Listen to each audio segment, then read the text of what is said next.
তোমরাও কি কখনো কনফিউজড হয়ে যাও টিএইচ এর প্রোনাউন্সিয়েশন কি হবে, দ্য অর দি? চলো জেনে নিই। Actually, the pronunciation of THE depends on the context or the sound that it follows. Like in words such as table, chair, first letter of the word is consonant. তো consonant দিয়ে যখন কোনো শব্দ শুরু হচ্ছে তার আগে যদি THE বসে সেটার প্রোনাউন্সিয়েশন হবে the table, the chair, the light.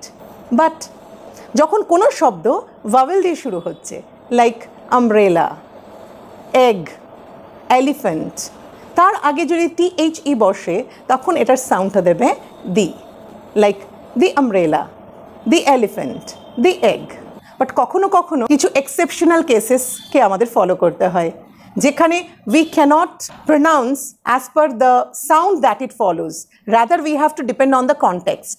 For example, he is the best. এখানে বেস্ট শুরু হয়েছে কনসোনেন্ট দিয়ে, বাট আমাদের প্রোনাউন্সিয়েশন হবে দি। কেন?